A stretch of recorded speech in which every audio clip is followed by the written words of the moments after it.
E aí pessoal, beleza? No vídeo de hoje então eu vou mostrar como reutilizar as fontes da Mutó para fazer upgrade. A Mutó ela tem essa plaquinha verde aqui que é um conversor de alta voltagem, então a gente não pode pôr o dedo ali não que dá choque.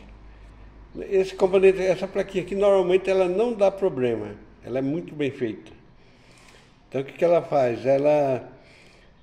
Quando você conecta o cabo ali, ela distribui a fonte. Você pode conectar tanto 110 quanto 220, que ela distribui a voltagem aqui para a placa maior, para a fonte maior, e para essa fonte menor aqui. Essa fonte menor ela é de 12 volts, enquanto que a fonte maior ela tem 5 volts, tem 15 volts, tem 24 volts e tem 42 volts. Essa fonte, quando a gente liga na tomada, ela já não liga diretamente, porque ela é uma fonte chaveada. Então, por exemplo, a fonte maior aqui, ela tem esse componente que está bem no centro aí, ele é um MB3771.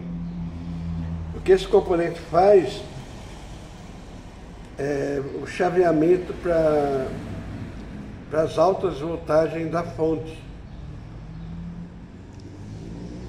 Então, por exemplo, quando eu ligo a fonte, eu até coloquei já um fiozinho aqui, quando eu ligo a fonte na tomada, esse fio branco aqui, ele é o único que está energizado. Ele tem uma voltagem aqui de 15 volts, aqui no caso da Mutó, e ele é o único que está energizado. Então, se eu conectar ele ao terra, que é o fio preto, aliás, é o fio azul, se eu conectar ele ao terra, ele aciona a fonte.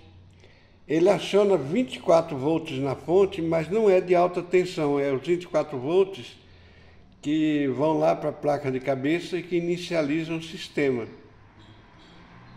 certo? Então, por exemplo, as ventoinhas funcionam com os 24 volts liberados por esse de 15 volts. Se eu quiser ligar a parte de 42 volts e os 24 volts de alta tensão, de alta amperagem, eu tenho que fazer esse circuitinho aqui conduzir. E para ele conduzir, eu tenho que jampear esses dois fios aqui, o roxo e o verde. Então, jampeando o fio roxo e o verde, ele libera os 42 volts da placa. A placa passa a funcionar com os 42 volts. Essa fonte aqui do lado, de 12 volts, ela também é uma fonte chaveada, mas o funcionamento dela é um pouquinho diferente. Você tem que colocar terra no preto e 5 volts no azul. Daí ele libera os 12 volts aqui na saída. Então ela também é uma fonte chaveada, só que é mais simples. Vou ligar aqui para vocês verem.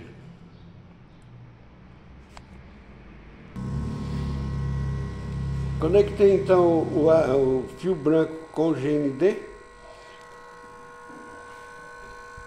e a ventoinha já ligou. Então aqui eu já tenho 24 volts na fonte para alimentar a lógica do sistema. No caso dessa máquina aqui, né? Mas os fios amarelos, que são fios de 42 volts, ainda não estão conectados. Para eles funcionarem e dar 42 volts aqui, então, eu tenho que jampear esse fiozinho verde com o roxo. Então o verde é o terra e o roxo tem 5 volts. Eu vou jampear eles lá para você ver. Eu jampeei então aqui o fio verde com o roxo, pus esse jump preto aí, e agora eu já posso usar os 42 volts da fonte. Ah, seu Rubens, mas por que é assim? Nessa máquina aqui, quando você pressiona o botão do painel, ela liga o fio azul. Ela faz um jump no fio azul, vamos dizer. Aí com isso o sistema já inicializa e o sistema faz toda a checagem para ver se a placa está boa, se não tem nenhum curto, se está funcionando tudo normal. Se tiver tudo normal, aí ele liga essa fonte de 12 volts, que eu não sei bem para que ela serve, e ele então faz o jump preto aqui. Lá na placa tem um transistor para conectar o fio preto. As impressoras que a gente compra da China, elas também têm esse tipo de controle. Quando você liga as fontes lá da China, elas têm 42 volts na entrada da placa de cabeças, por exemplo, ou mesmo da placa-mãe. Mas os 42 volts não estão liberados para a cabeça. Primeiro ela carrega o sistema, aí depois ela libera os 42 volts. Então é simples usar qualquer fonte de qualquer impressora. Você só tem que descobrir qual que é o fio que fica energizado quando você liga e se ele aciona na fase positiva ou na negativa. No caso aqui dessa máquina, ele fica com 15 volts aqui. Aí você põe o 0 volts, você conecta com o GND e a placa libera os 24 volts para acionar a placa. A fonte libera 24 volts para acionar a placa-mãe. E aí depois que carrega o sistema, a própria placa-mãe já libera os 42 volts para as cabeças. Aquela máquina ali, a correia dela vai chegar hoje. Então, amanhã eu já vou conseguir testar ela. Daí eu fiz aqui essa plaquinha. Deixa eu desligar aqui para não tomar um choque. Eu fiz essa plaquinha aqui para testar os motores e o vácuo antes de chegar as placas mães, que elas vão demorar um dia, e quando ela chegar eu já quero estar com a estrutura da máquina toda testada para eu não ficar sofrendo. Então eu construí essa plaquinha aqui. Esse aqui é o ESP32, eu conecto ele no Wi-Fi, faço o controle dele pelo celular. Isso aqui é um 74HC595, ele serve para controlar os drives dos motores. Então com 3 pinos aqui do ESP32 eu consigo controlar até 4 motores. Esse outro aqui do lado ele é o LN2003. Ele é um array de transistores NPN. E ele serve para inverter o sinal. Esse daqui, o sinal está saindo aqui na fase positiva, e esse aqui ele inverte para a fase negativa, e aí a gente consegue controlar praticamente qualquer drive que eu conectar aqui nessas saídas. E eu tenho aqui uma entrada para testar o encoder. Porque lá no nosso grupo, se você entrar lá no grupo, você vai ver que tem uma briga tremenda entre as máquinas e o pessoal, porque